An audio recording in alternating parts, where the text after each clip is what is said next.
Richard, Eva Royal Ascot, how pleased are you with the team you're sending down this year? Yeah, happy enough. The horses seem to be just coming back into a bit of form.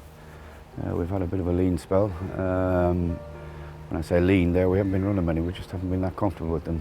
There was a farm sold there, 350 acres, back end of last year, and the first thing the farmer did was drill in 350 acres of oilseed rape, and it's a poor trainer's excuse, but I just feel it has been affecting the odd one, a bit like ourselves.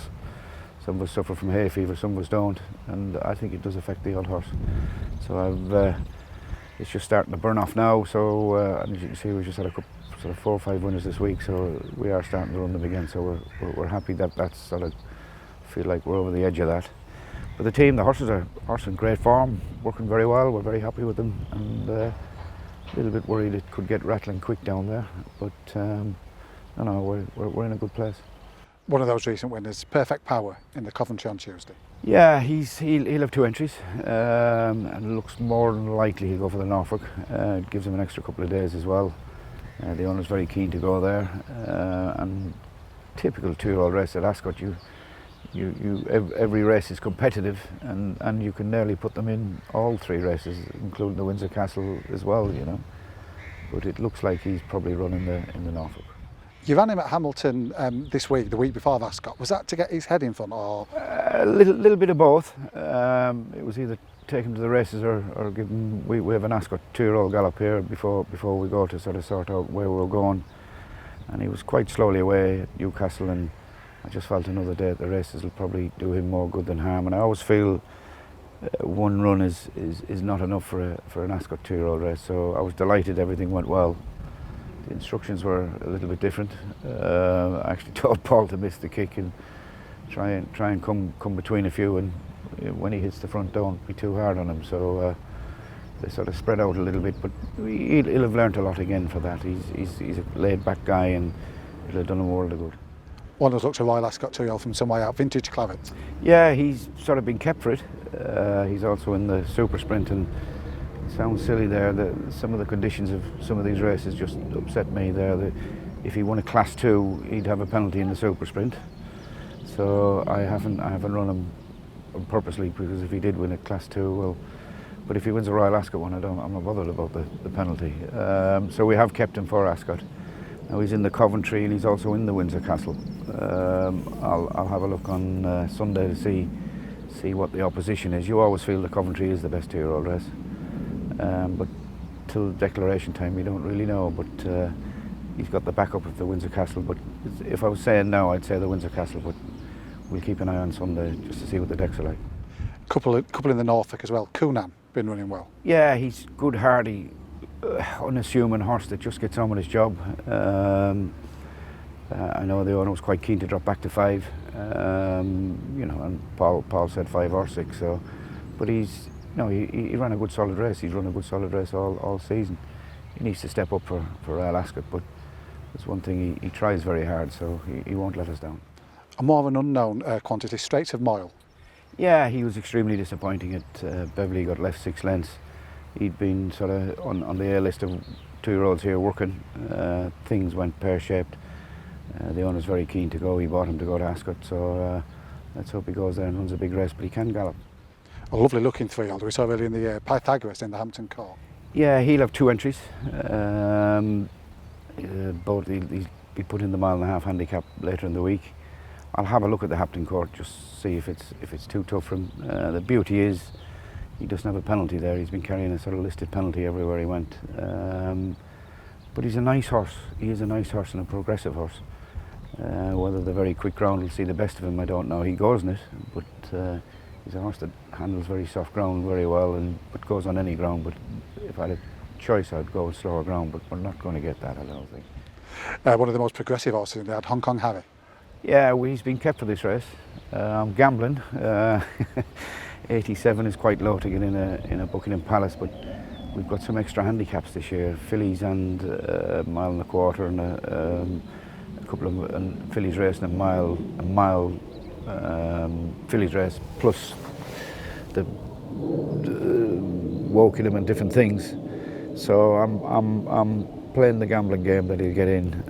If he does get in, he's probably my best chance of the week now. So he's in great order. Knows how to win.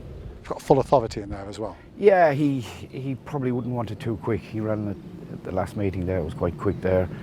I know the owner's keen to have a runner there, but we'll see what the ground's like. He's a horse that he does work well, but he ran very ordinary on fast ground, so I'd be worried about that. Which one of the Group 1 chance of the week? Feather in the Coronation. Yeah, she nothing went right for her in Ireland. She ran a good race in the Guineas. We were delighted with her.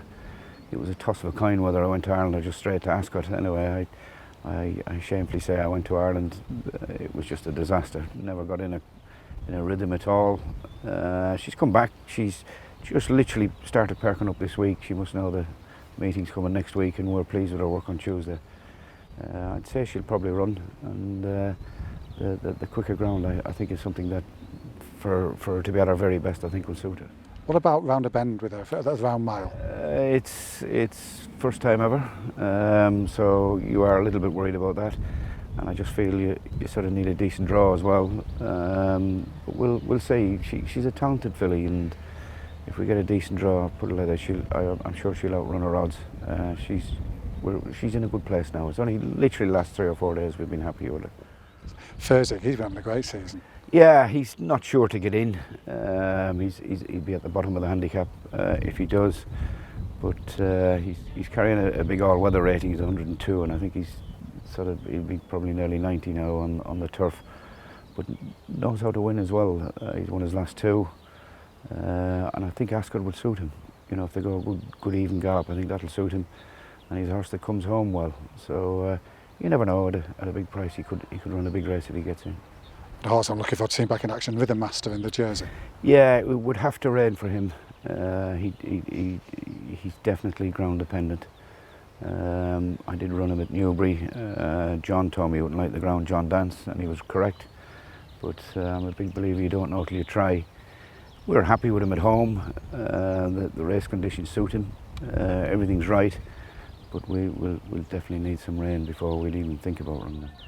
What about Ventura Rebel? The horse has got a great record down there. Yeah, I think he's been placed in Norfolk, he's been placed in the Commonwealth Cup, and he's actually won at Ascot, so he loves the track. This year he's been training a lot better. I was delighted with his run at York. I just don't think York plays to his strengths. They didn't go that quick that day because the only reason I know that he was travelling hard on the steel, you know. He's a horse that loves them going very quick, and the stiff 6 really suits him well.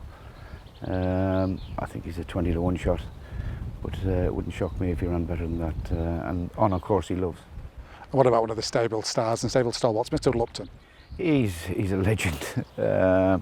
He sort of was creeping to get below 100, but of course he won at York the other day and they shoved him back up again. I mean, he's won some great races for us and great handicaps, but he's, as I call them, the Argyle Cup, the Stewards Cup and the Wokingham, he's always a horse I felt, and probably rightly so, that he could win one of them. Now whether he can win a Wokingham off 103 now at the age of, I think he's 8, is he now? I don't know, he'll need things to drop right, but he's in tip-top shape, and the owners are really looking forward to the day out. Fantastic. And C-Set in the Golden Gate. Yeah, progressive horse. I was a bit shocked he got beat at Haydock. He's sort of late mentally and physically, but his work since his Haydock run has been very good. We feel a step up and trip might help. A little bit worried he's ground dependent. His best form, well, his winning forms on slower ground, and his best runs on slower ground. I'll have to speak to Nick. He's a very sound horse. There's no issues with him whether we run or not. But he's definitely a sort of pattern type horse that will progress, and that's the sort of horse you need to win a handicap down at Ascot. He's, what is he, 88 now. I'm sure there's plenty in the tank, but just whether a mile and a quarter on fast ground will be is see him at his best. We'll see. You've already hinted at this, but I'll have to ask you the final question. Best chances of the week? I would say Hong Kong Harry if he gets in. I'm sort of it was the race I targeted at the beginning of the season, and I was contemplating whether to try and win again or not. I'll probably look a fool and we'll get balloted out, but he's probably a horse that he'd probably work to 100 and he's off 87. So, but I'll always remember superior premium. I sort of got him ready for the Woking in 1 year, and I think he finished third on the wrong side. I think he was 8 lengths clear of his group, and he got beat. And a year later, he was rated 120. So you see, you need a lot of luck down there.